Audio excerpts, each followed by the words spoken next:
அனிதாவுக்கு பற்றி கொண்டு வந்தது. பரத்தை குளிப்பாட்ட வேண்டும், வயிற்றுக்கு ஏதாவது கொடுத்து பள்ளிக்கு கிளப்ப வேண்டும். இன்றைக்கென்று பார்த்து குழந்தைக்கு மூடே சரியில்லை. அனிதாவின் கோபம் பரத் மேல் இல்லை. பரத் அழுவது, அனிதா பரபரப்பது எல்லாம் தெரிந்தும் தலையே நிமிராமல் கர்மமே கண்ணாக செய்தித்தாளில் ஆழ்ந்திருக்கும் மாமனாரிடம்தான் கொஞ்சம் பேரனை கூப்பிட்டு சமாதானப்படுத்தி வைத்துக் கொண்டால் பரபரவென்று எத்தனை காரியங்களை அனிதா முடிப்பாள்.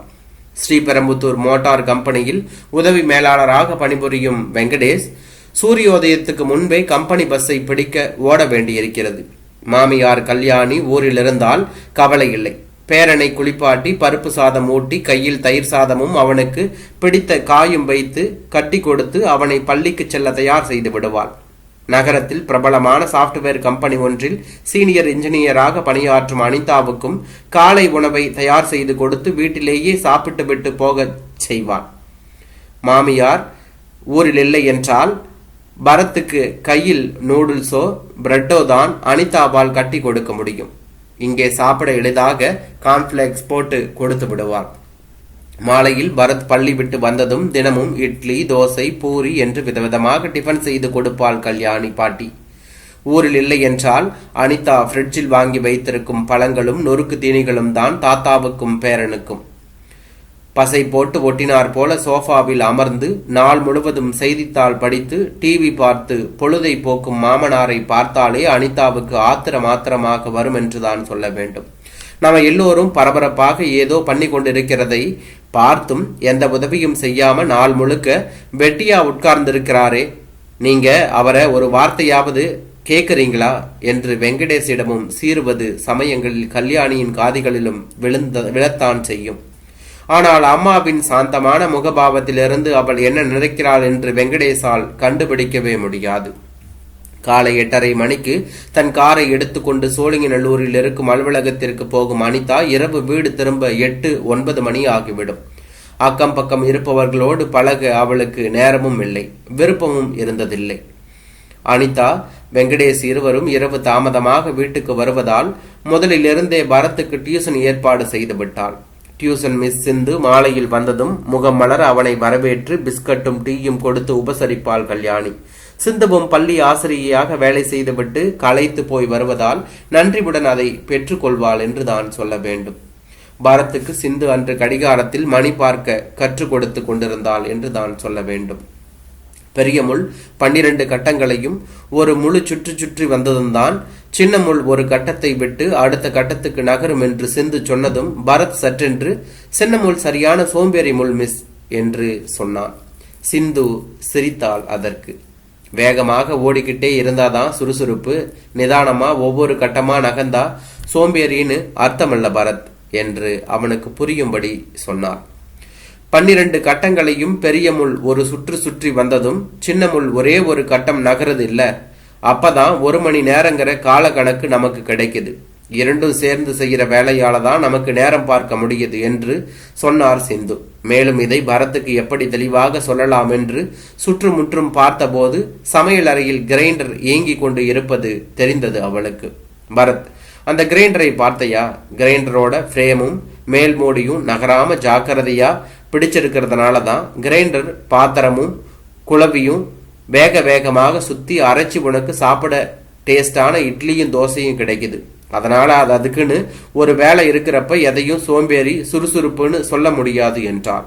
கல்யாணி ஆர்வமாக தான் சொல்வதையே கவனித்து பார்த்துவிட்டு, இல்லையாமா, அவ்வளவா செயல்திறன் இல்லாதவங்க சீராக செயல்படுறவங்க எல்லோரும் சேர்ந்துதான குடும்ப வாழ்க்கை என்றாள் சிந்து புன்சிரிப்புடன். ஏதோ புரிவது போலிருக்க கல்யாணி தீவிரமாக யோசிக்க ஆரம்பித்தான். அடுத்த மாதம் தான் மும்பைக்கு கிளம்பிய போது தன் கணவரையும் வற்புறுத்தி தன்னுடன் அழைத்து போனாள் என்று தான் சொல்ல வேண்டும். பெரியவனுக்கும் வர முடியல, பேத்தியும் உங்களை பார்க்கணும்னு கேட்டுக்கிட்டே இருக்கா. ஒரு 10 நாள் தானே, வந்துடலாம். லேசில் வீட்டை விட்டு கிளம்ப மனசு வராமல் கிளம்பினார் அவர் என்று தான் சொல்ல வேண்டும். மாமியார் மாமனார் இருவரும் இல்லாமல் மொத்தமாக 10 நாட்கள் தனியாக இருப்பது அனிதாவுக்கு இதுதான் முதல் தடவை என்று தான் சொல்ல வேண்டும். காலையில் எழுந்ததும் டிவிக்கு எதிரே காலியாக உள்ள சோஃபாவை பார்த்து, அப்பாடா, சோம்பேறி முகத்தில் முழிக்கிற வேலை இன்னைக்கு இல்லை என்று இகழ்ச்சியாக தன் மாமனாரை நினைத்து கொண்டாள் என்று தான் சொல்ல வேண்டும். பரபரவென்று இயங்கி பரத்தை பள்ளிக்கு தயார் செய்தாள். லஞ்ச் பாக்ஸில் நூடுல்ஸ் வைத்து இங்கே சாப்பிட கார்ன்ஃபிளேக்ஸ் கொடுத்தாள். தனக்கு எதுவுமே தேவையில்லை, எல்லாம் அலுவலகத்திலேயே வேலைக்கு சூடாக கிடைக்கும். இரவு மெஸ்ஸில் சப்பாத்திக்கு சொல்லிவிட்டால் போதும், ஒரு நாள் பொழுது ஓடிவிடும் என்று அவனும் சொல்லுவான். பரத் குழந்தை என்பதால் வீட்டு சாவியை அவனிடம் கொடுக்க முடியவில்லை. அக்கம் பக்கத்தாருடன் பழக்கம் இல்லாததால் அவர்களிடமும் கொடுக்க முடியவில்லை. அதனால் பரத் சாயந்தரம் வந்ததும் பில்டிங் வாட்ச்மேன் அருகிலேயே விளையாடி கொண்டிருக்க வேண்டும். வெங்கடேஷ் வந்ததும் வீட்டுக்குள் வந்து விடலாம் என்று முடிவாயிற்று. சாயந்தரம் ஸ்நாக்ஸ் பிஸ்கட்டும் லஞ்ச் பேக்கிலேயே வைத்தாயிற்று. எல்லா வேலைகளையும் முடித்து விட்டோம் என்கின்ற மன திருப்தியுடன் அனிதா ஆபீஸுக்கு கிளம்பினாள் என்று தான் சொல்ல வேண்டும். இரவு 8 மணிக்கு அனிதா வீடு திரும்பிய போது பரத்தின் முகம் சுரத்தாகவே இல்லை.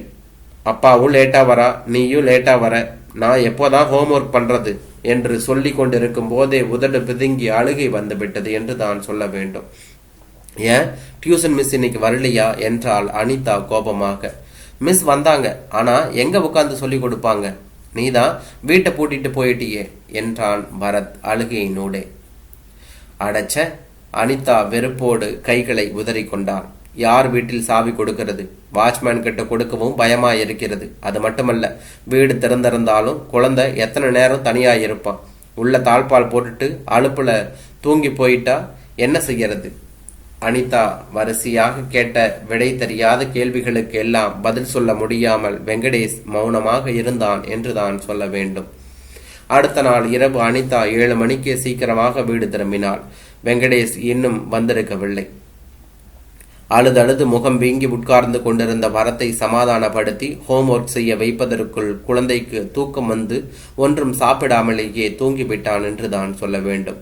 1000 ரூபாய் மாசம் சொலையா வாங்குறா, கார் ஷெட்ல கூட உட்கார்ந்து டியூஷன் எடுக்கலாமே என்று அனிதா கோபத்தில் இறைந்தாள்.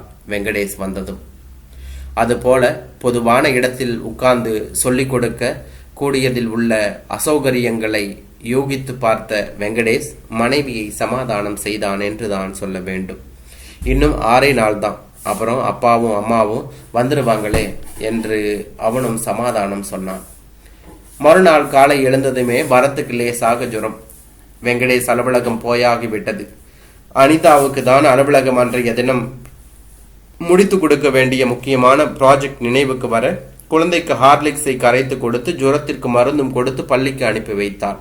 லேசான ஜுரம்தான், மாலைக்குள் சரியாகிவிடும் என்று. அலுவலகம் வந்து விட்டாலே தவிர அனிதாவுக்கு வேலையே ஓடவில்லை. குழந்தை என்ன செய்கிறானோ தெரியவில்லையே, ஜுரம் அதிகமாக இருக்குமோ என்ற கவலை மனதை அரித்து கொண்டே இருந்தது. பரத் முந்தைய நாள் இரவும் ஒன்றும் சாப்பிடவில்லை என்பது நினைவுக்கு வந்ததும் அலுவலகத்தில் அவளுக்கு காலை உணவு உள்ளே இறங்க மறுத்தது என்று தான் சொல்ல வேண்டும். மாலையில் சாரி அனி, இரவு எத்தனை மணிக்கு வீட்டுக்கு வருவேன்னே தெரியல, இங்க எக்கச்சக்கமா ஒரு பிரச்சனைக்கு நடுவுல இருக்கேன், நீ கொஞ்சம் சீக்கிரம் கிளம்பிட என்று வெங்கடேஷ் போன் செய்ய அனிதா அவசரமாக கிளம்பினாள். பரத் அலுப்பில் வாட்ச்மேன் அருகிலேயே ஒரு செய்தித்தாளின் மீது படுத்து தூங்கி கொண்டிருந்தான். ஜுரம் நன்றாக விட்டு இருந்தது. மறுநாள் யார் பெர்மிஷன் போட்டு வீட்டுக்கு வருவது என்று இரவு அனிதாவும் வெங்கடேஷும் பேசி கொண்டிருந்த போதுதான், பாட்டி இல்லைனா கூட பரவாயில்லை, தாத்தா மட்டும் இருந்தா கூட வீடு திறந்திருக்க இல்ல, அப்ப சிந்து மிஸ் வர முடியுமே, ஹோம்ஒர்க் முடிக்கலாம், மண்டே டெஸ்ட் வேற இருக்கு என்றான் பரத் கவலை தேய்ந்த முகத்துடன். அனிதாவுக்கு தூக்கி வாரி போட்டது என்று தான் சொல்ல வேண்டும். அட, இவன் சொல்வது கரெக்டு தான். மாமியார் எத்தனையோ முறை ஊரில் இல்லாமல் இருந்திருக்கிறாள். அப்போதெல்லாம் மாமனார் வீட்டில் இருந்ததால் வீட்டை பற்றியோ குழந்தையை பற்றியோ நான் கவலைப்பட நேர்ந்ததே இல்லை என்பது நினைவுக்கு வந்தது அனிதாவுக்கு என்று தான் சொல்ல வேண்டும். மாமனார் வீட்டில் இருந்தால் வீடு எப்போதுமே திறந்திருக்கும்.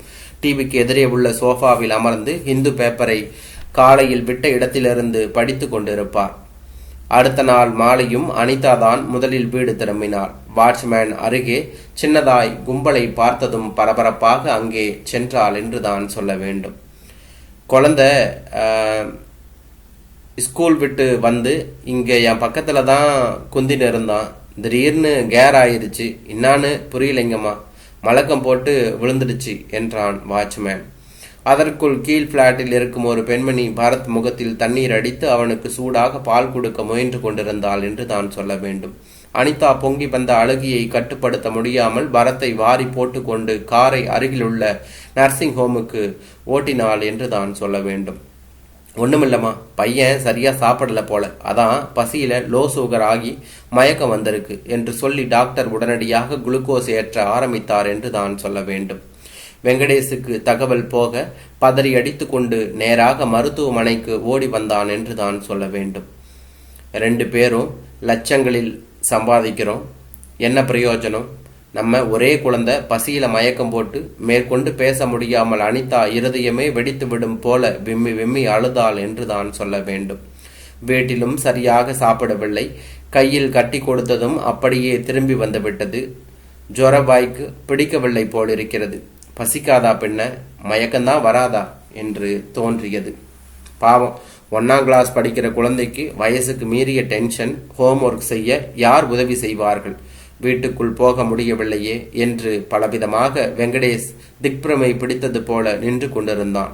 2 நாட்களாக அனிதா அலுவலகம் போகவில்லை. லீவு எடுத்துக்கொண்டு குழந்தையுடன் வீட்டிலேயே இருந்தான். பரத் உடல் சற்றே தேறினார் போல இருந்தது. மாலை கல்யாணியிடமிருந்து போன் வந்தது. வெங்கடேஷிடம் பேசிய போது பரத்துக்கு உடம்பு சரியில்லாதது, மருத்துவமனையில் சேர்த்து ட்ரிப்ஸ் ஏற்றிய விவரமெல்லாம் சொன்னானா.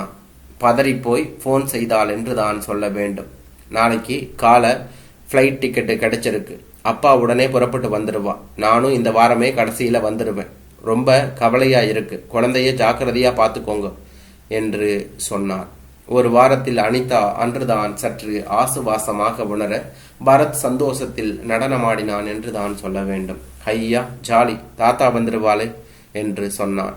மறுநாள் மாலை வீடு திரும்பும் போது வீடு திறந்திருக்கும், தாத்தா இருப்பார் என்று சந்தோஷமாக காலை பரத் பள்ளிக்கு செல்ல பரபரப்பாக அலுவலகம் செல்ல தயாரான அனிதா சட்டென்று தயங்கி நின்றான். யார் வீட்டில் சாவி கொடுத்து விட்டு போவது? இதோ மாமனார் வந்து விடுவாரே, பரவாயில்லை, கொஞ்ச நேரம் தானே, அவர் வந்ததும் நான் லேட்டா ஆபீஸுக்கு போய்க்கிறேன் என்றெல்லாம் அவள் மனதில் எண்ணங்கள் ஓடிக்கொண்டிருக்கும் போதே வெங்கடேசரிடமிருந்து போன் வந்தது.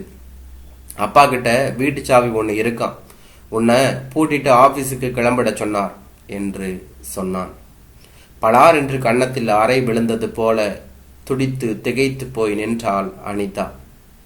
தன் மாட்டு பெண்ணிற்கு இன்னொருத்தர் வீட்டில் போய் சாவி கொடுத்து இன்னார் வந்தால் கொடுத்து விடுங்கள் என்று தயவாக கேட்பதெல்லாம் பிடிக்காது என்பதை எவ்வளவு நன்றாக உணர்ந்திருந்தால், அனிதாவை எவ்வளவு நன்றாக புரிந்து வைத்திருந்தால், இவ்வளவு முன் யோசனையோடு வீட்டு சாவி ஒன்றை தன்னோடு எடுத்து போய் அவளுக்கு எந்த மன சங்கடமுமின்றி காப்பாற்றியிருப்பார்.